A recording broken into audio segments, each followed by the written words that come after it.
में। अच्छा, आज हम लोग फिजिक्स पढ़ रहे हैं। हाँ, ये सिस्टम ऑफ पार्टिकल्स जो है ना, ये चैप्टर है सिस्टम ऑफ पार्टिकल्स में। आपको ये बताता है कि ऐसा मुझे पढ़ाइएगा ना जैसे लगे एकदम जीरो से, क्योंकि मुझे कुछ आता नहीं है। न्यूमेरिकल्स हुआ, डेरिवेशन हुआ, तो एकदम शुरू से बताइएगा। अच्छा, कि ठीक है। जैसे नहीं होता है कि या आज स्टूडेंट्स एंड टीचर ना, तो आज जस्ट अपोजिट है, टीचर और स्टूडेंट्स।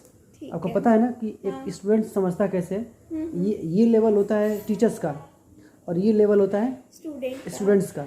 तो इस टीचर को इस स्टूडेंट को समझाने के लिए कोई भी टॉपिक, इस टीचर को यहाँ आना पड़ता है या इस स्टूडेंट को यहाँ जाना पड़ता है? कहाँ? मैं समझाती हूँ। हाँ, कि इस टीचर को यहाँ आना पड़ता है। जब यहाँ आएगा तब चीज़ें कोलैबोरेट मतलब समझ पाते हैं। ठीक है, क्योंकि ये बेचारा जो स्टूडेंट्स होता है, इसके पास उस टॉपिक से रिलेटेड पहली बार सुन रहा होता है, पहली बार समझ रहा होता है, तो उसके लिए सारी चीज़ें अननोन होती हैं। जो टीचर्स होता है वो 4 साल 5 बार 6 बार 7 बार उस चीज़ को पढ़ा होता है, समझ गए?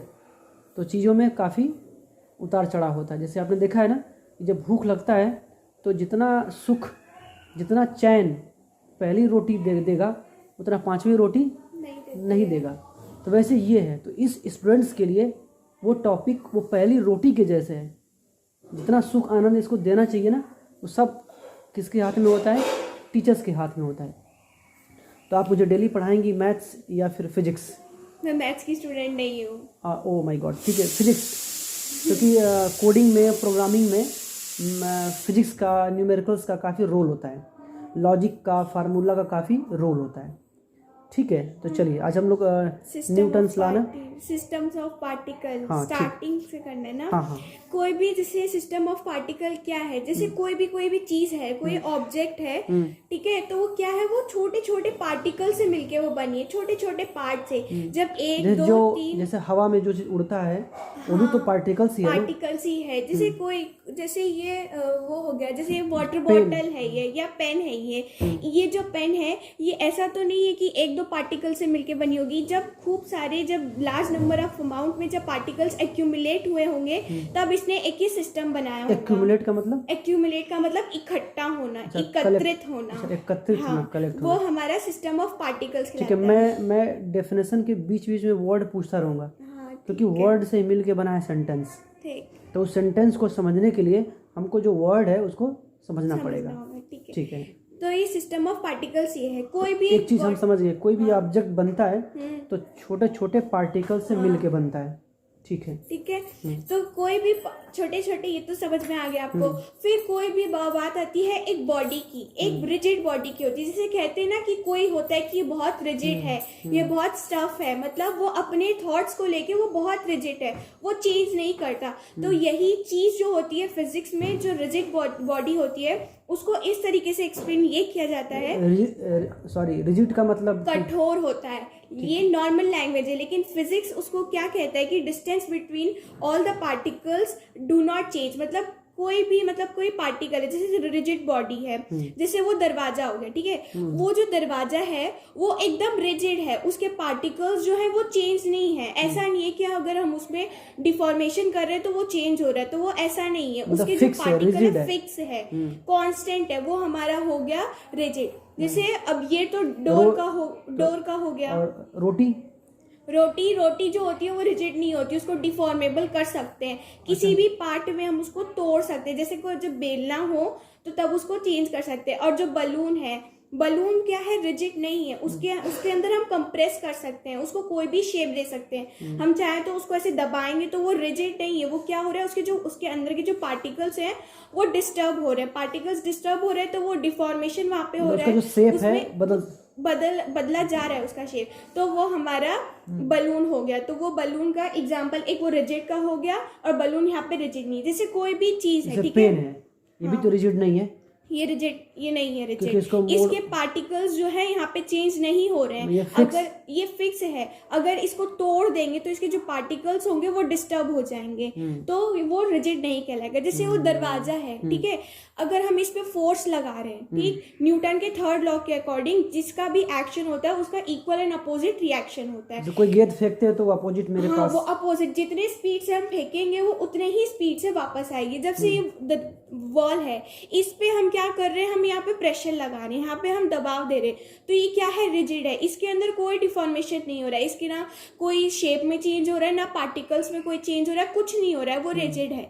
लेकिन कहीं ना कहीं जैसे हम कहीं भी किसी और ऑब्जेक्ट पे करते हैं तो कहीं ना कहीं पे जो होता है वहां पे जो पार्टिकल्स होते हैं वो थोड़े तो डिस्टर्ब होते हैं, लेकिन वो नेग्लेजिबल होता है। वो हमें नेग्लेजिबल मतलब वो दिखता नहीं, बहुत छोटा, जो विजिबल ही ना हो, वो हमारा हो गया। ऐसा कोई भी ऑब्जेक्ट नहीं है पूरे, एग्जांपल कोई इस टाइप को कोई, हाँ, जैसे कोई भी पूरे यूनिवर्स में देखें तो ऐसा कोई भी बॉडी नहीं है जो ट्रूली रिजिड हो। कहीं ना कहीं अगर हम किसी चीज पे करें तो उसके अंदर कुछ ना कुछ चेंज होगा, थोड़ा मोड़ा होगा, बट वो हमें विजिबल नहीं होगा, वो नेग्लेजिबल होगा। तो यही है रिजिड बॉडी, ठीक है। इसके कोई भी पार्टिकल्स चेंज नहीं होंगे, वो कांस्टेंट रहेंगे और उनके डिस्टेंस जो होंगे वो इक्वल रहेंगे। फिर आता है ट्रांसलेशनल मोशन। कोई भी ऑब्जेक्ट है वो मूव कर रहा है, उसकी वेलोसिटी जो है वो सेम है, कांस्टेंट स्पीड से चल रही है, वो सेम वेलोसिटी से, तो वो ट्रांजिशनल मोशन है। जैसे ये हो गया,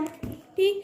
सपोज यहाँ पे कोई ब्लॉक है, सपोज कर लीजिए, उसको यहाँ से अगर हम स्लाइड करवाएंगे तो उसकी वेलोसिटी क्या होगी, वो सेम होगी। जैसे ये पेन है, यहाँ से इसको हम ऐसे पकड़े और यहाँ से इसको ऐसे डगरा रहे हैं, देखिए ऐसे, इसकी जो वेलोसिटी होगी वो सेम होगी, तो वो हमारा ट्रांसलेशनल मोशन होगा। जैसे यहाँ से कॉपी इतना उठाए हैं, स्पीड ज्यादा होगा, तो कॉपी को और ऐसे झुका देंगे तो स्पीड तो स्लो हो जाएगी। तो वो उसके पॉइंट ऑफ कांटेक्ट पे डिपेंड करता है। अच्छा। वो उसके पॉइंट, जैसे रोलिंग बॉल है, बॉल को अगर यहाँ पे डालेंगे तो वो मोशन करेगा और वो कहीं ना कहीं एक पॉइंट ऑफ कांटेक्ट पे हो जाएगा। और वही चीज अगर मैं बॉल इसके ऊपर डाल दूं तो ये फिक्स्ड पॉइंट पे रहेगा, ये इसकी फिक्स्ड एक्सिस होगी और वो बॉल जो होगी वो यहीं पर रोटेशन करेगी, तो वो रोटेशनल मोशन होगा। रोटेशनल मोशन हमारा ये कहता है when a body moves around at a fixed point and it's the fixed axis, वो अपने फिक्स्ड एक्सिस पे रोटेशन कर रहा है। जैसे किसी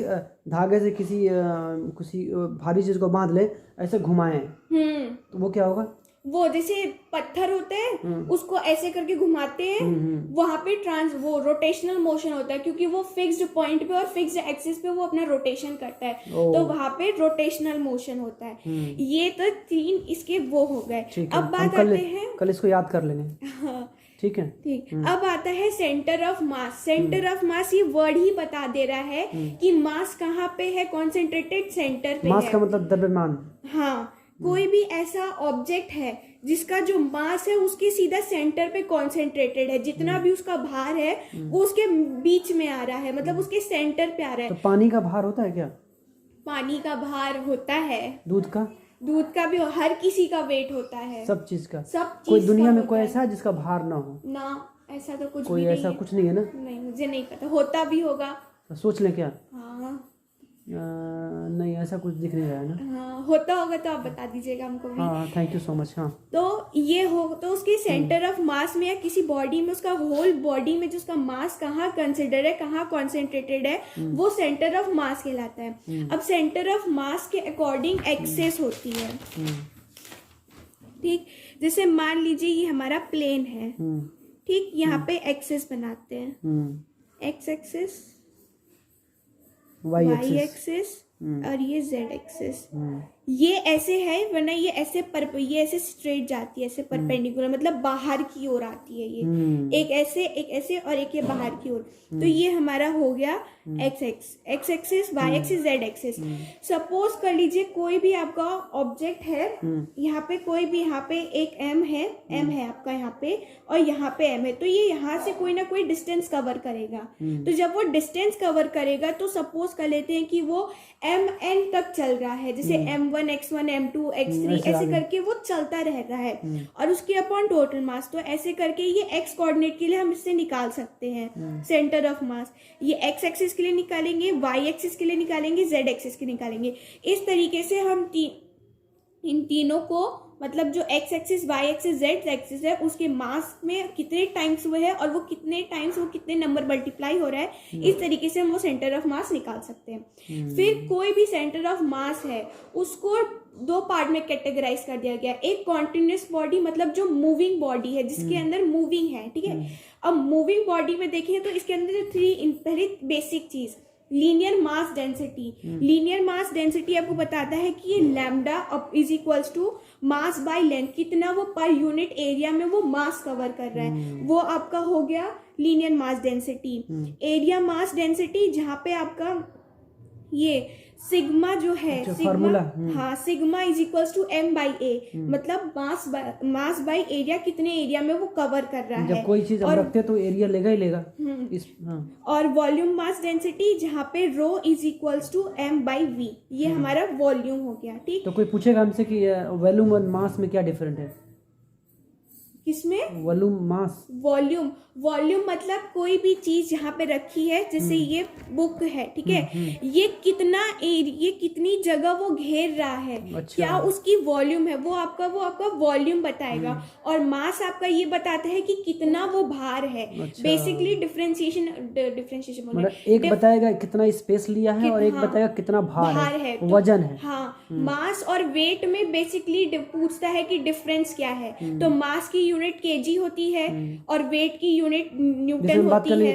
1 किलो लोहा और 1 किलो रुई, हाँ, तो इस कंडीशन में जो 1 किलो रुई होगा उसका वॉल्यूम ज्यादा होगा और इसका वॉल्यूम कम होगा, भले ही भार ज्यादा इसका है, इसका ज्यादा होगा, वेट मास ज्यादा होगा। हाँ, और इसका वेट और मास अलग चीज है। अच्छा, वो अलग है। जो मास होता है वो हमारा कांस्टेंट होता है।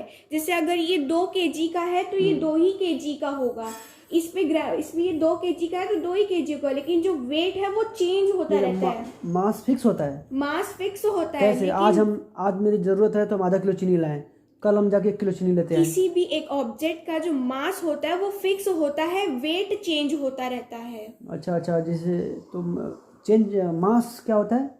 मास आपका भार बताता है जिसकी यूनिट केजी होती है, ठीक है। अच्छा। और वेट जो है वो उसकी एसआई यूनिट न्यूटन होती है। यहाँ पे ग्रेविटी का भी इफेक्ट पड़ता है कि किसको किस चीज का कितना ज्यादा खिंचाव हो रहा है, तो वो पूछता है मास में और वेट में डिफरेंस। अब समझ में आया। ठीक, अब बात आती है होमोजीनियस बॉडी। होमोजीनियस बॉडी मतलब जो बॉडी होती है जिसका मास सेम हो, उसको होमोजीनियस बॉडी कहते हैं। होमोजीनियस का आई थिंक मैंने पढ़ा था कि उसका मतलब ही होता है सिमिलर। हाँ, सिमिलर मतलब एक टाइप। उसको यूनिफॉर्म बॉडी कहते हैं, मतलब वो सेम है। यूनिफॉर्म बॉडी मतलब कोई भी, जैसा सपोज कर लीजिए ये रॉड है, सपोज कर लीजिए, तो इस रॉड के अंदर जो मास होगा वो यूनिफॉर्मली डिस्ट्रीब्यूटेड होगा। यहाँ पे भी वो यूनिफॉर्मली, यहाँ पे इसका जो डिस्ट्रीब्यूशन होगा वो यूनिफॉर्म होगा, इक्वल होगा, तो इसको होमोजीनियस बॉडी करेंगे। जितना भी कोई भी लंबा ऑब्जेक्ट है उसके अंदर इक्वल डिस्ट्रीब्यूशन ऑफ मास है तो वो होमोजीनियस बॉडी कहलाएगी। अब जैसे ये रॉड है, ठीक है, अब अगर इसका निकालना है तो इसकी ये लेंथ है, ठीक, यहाँ पे कुछ इसका होगा m, मतलब उसका कुछ मास होगा। अब अगर इसको हम प्लेन में रखेंगे, x axis, y axis, z axis में, तो इस प्लेन को अगर हम रखेंगे तो एक पॉइंट यहाँ पे इसको इस तरीके से पार्ट से कट करेंगे, तो इस पार्ट को कट करेंगे तो ये dm, मतलब ये बहुत छोटा पार्ट है। जो डेल्टा d होता है वो बड़े के लिए होता है, और जो d होता है वो ह्यूज के लिए होता है, और जो डेल्टा होता है वो बहुत शॉर्ट होता है, मतलब इंस्टेंट टाइम के लिए होता है। ये फिक्स है क्या? इसको याद करना पड़ेगा। हाँ, यहाँ ये इंटीग्रेशन में जो मैथ्स के जो डेरिवेटिव्स होते हैं उसमें ये ज्यादा अच्छे से बताया जाएगा। तो जो लीनियर मास डेंसिटी होती है, अभी हमने पढ़ा, linear mass density is equal to m by L for strip और ये लैम्डा है ना? हाँ, लैम्डा फॉर एलिमेंट और strip of mass. Strip of mass मतलब धागा जैसा पतला सा, एकदम धागा जितना पतला नहीं होता है वैसा। तो lambda is equal to dm by dx। अगर ये x होगा तो अगर इसका इतना सा पार्ट निकालेंगे तो वो dx होगा, और अगर इसको इतना सा पार्ट अगर हमने कट किया तो ये dm होगा। ये इतना dm है, तो इसके छोटे छोटे स्ट्रिप्स में अगर इसके धागे में देखेंगे तो it will be an dm। तो dm is equal to lambda into dx। dm is equal to x, यहाँ पे हमने इसको सपोज किया था ना कि ये x पार्ट में चल रहा है, तो वो हो गया। तो ये लैम्डा dx ना? हाँ, तो dm को अगर इधर रखेंगे तो dx इंटू लैम्डा हो जाएगा। इसका क्रॉस मल्टीप्लाई, dm को निकालने के लिए लैम्डा इंटू dx करेंगे, तो dm is equal to lambda का हमने क्या निकाला था, लीनियर मास डेंसिटी क्या होती है, lambda is equal to m by L. That means mass per length कितना वो लेंथ पे कवर कर रहा है। टीचर जी चाहे नहीं, मैं मैं पी लूँ फिर? हाँ आप पी लीजिए। Thank you so much. इसको रख देते हैं, पहले पढ़ाई कर लेते हैं, ठीक है। ठीक, तो dm is equals to m, यहाँ से हमने निकाल लिया लैम्डा, तो हम लैम्डा की वैल्यू यहाँ पे सिंपली रख देंगे। फिर जो हमने x एक्सिस पे इंटीग्रेशन निकाला था, इंटीग्रेशन में यहाँ पे इंटीग्रेट का sign x dm upon m, तो यहाँ पे पे सवाल भी हम लगाएंगे ना? अभी कहाँ से, अच्छा बाद में लगा लीजिएगा आप। अच्छा, अभी मतलब इसको पहले पढ़ लें पूरा। हाँ इसको समझ लीजिए पहले। डेरिवेशन आएगा। हाँ ये तो इसका इंटीग्रेशन करेंगे। इंटीग्रेशन में अब यहाँ पे l और जीरो, ये इंटीग्रेशन का सिंबल है ना? हाँ इंटीग्रेशन l और जीरो यहाँ पे लिमिट है, अपर लिमिट। नोट्स आप हमको देंगे ना नोट्स? हाँ मैं अभी बना खुद पढ़ लूँ फिर दे दूंगी आपको। ठीक। l बाई जीरो, तो यहाँ पे ये लिमिट्स हो गई, अपर लिमिट्स और लोअर लिमिट्स। अब यहाँ पे हमने क्या कर दिया, m से m कैंसिल हो जाएगा, जो कांस्टेंट वैल्यू होती है उसको बाहर निकाल देते हैं, ठीक है, जो फिक्स जैसे वैल्यू। हाँ जो कांस्टेंट वैल्यू बाहर निकालेंगे। अब इंटीग्रेशन का ये होता है x है, ठीक है। सब ये जो नंबर है ना, इसमें एक बढ़ा के जितने टाइम्स, अगर ये x है तो x का स्क्वायर डिवाइडेड बाई 2 कर देंगे। अगर x स्क्वायर है तो x को एक बढ़ा के 3, अब x की पावर 3 डिवाइडेड बाई 3 कर देंगे। अच्छा, ये वो इंटीग्रेशन एक बढ़ा देंगे। हाँ एक बढ़ा देंगे। क्यों ऐसा? वो फॉर्मूला ही है। अच्छा, वो बना है, रूल्स है। हाँ तो ये जैसे 1/l को बाहर निकाल देंगे, l ये तो कुछ सोच के बनाया गया है ना, क्यों बढ़ाना? इंटीग्रेशन और डिफरेंशिएशन होता है ये l है, यहाँ इंटीग्रेशन का है, यहाँ पे लिमिट्स लगा दी। अब देखिए इंटीग्रेशन ऐसे बनेगा ना? इंटीग्रेशन ऐसे होता है। अच्छा, इसका सिंपल, ठीक है। ये x है। अब देखिए मैंने आपको बताया था ना कि एक बढ़ा के जितना है अब डिवाइडेड बाई 2, तो x है तो x को 2 कर देंगे, x की पावर 2 डिवाइडेड बाई 2, फिर यहाँ पे लिमिट कर देंगे। अब फिर ये जो अपर लिमिट और लोअर लिमिट होती है, इसको लिख के इसकी पावर कर देते हैं, मीन्स l की पावर 2 डिवाइडेड बाई 2 माइनस 0, तो इसको करेंगे तो 1/l into L square by 2 आ जाएगा। तो x कॉम की वैल्यू जो हो जाएगी l बाई 2। x कॉम मतलब x एक्सिस के रेस्पेक्ट में उसकी वैल्यू l बाई 2 है। और यहाँ पे कौन का मतलब? ये x with respect to x axis. अच्छा, ये जो x एक्सिस है इसके बारे में बताता है, ये हमारा अलोंग x एक्सिस है। बहुत अच्छे से समझ में आ रहा है। जैसे ये यूनिफॉर्म का है वैसे ये नॉन यूनिफॉर्म का भी होगा। अच्छा, यूनिफॉर्म एंड नॉन यूनिफॉर्म ना? तो ये न्यूटन्स का, ये न्यूटन का यहाँ पे कोई लेना अभी आपने समझा रहा था, अभी ये नहीं जो थर्ड वो मैं आपको ये बता रही थी, वो तो समझ में आ गया। लीनियर मोमेंटम के लिए बता रही थी, फिर आपने कहा था ना स्टार्टिंग से बताओ। ओ नहीं, तो फिर वो स्टार्टिंग से बताया, जैसे यूनिफॉर्म का है वैसे ही तो नॉन। पहला चैप्टर हम लोग क्या पढ़ेंगे? क्या पहला चैप्टर? जैसे सिस्टम ऑफ पार्टिकल्स। अच्छा, सिस्टम ऑफ पार्टिकल्स, ठीक है। इसका नोट्स हमको दे दीजिएगा, इसको आप एक बार आप पढ़ाएंगे फिर मैं पढ़ के आऊँगा, ठीक है।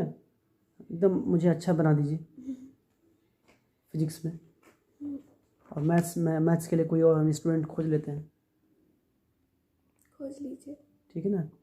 और इसमें क्या कल से नोट्स और पेंसिल लेके आएंगे? पेन? अरे पेंसिल या पेन, क्या कुछ भी ले लीजिए, ठीक है। रफ कौन सा, रोलदार या सादा? ये जैसा आपको सही लगे। उसके लिए प्लेन पेज सही होता है, प्लेन, जैसा आपको सही लगे। और गोला प्रकार, लंगड़ा प्रकार, ये सब स्केल, पेंसिल, ये सब लेके आएंगे, ज्योमेट्री बॉक्स, ठीक है। बस एक पेन और रफ। बुक किस राइटर का खरीदेंगे? बुक एनसीईआरटी या आरएस? अरे कुछ नहीं, बस एनसीईआरटी से पढ़ लेंगे हो जाएगा। एनसीईआरटी ना, आरएस अग्रवाल का मैथ आता है, ठीक है। और नेक्स्ट टॉपिक क्या है, कुछ है क्या इसमें जो हम और याद करके आ सके? अभी इतना कर लीजिए वरना भूल जाएंगे आप सब। सही करें, ज्यादा नहीं करना चाहिए, थोड़ा थोड़ा ना, ठीक है।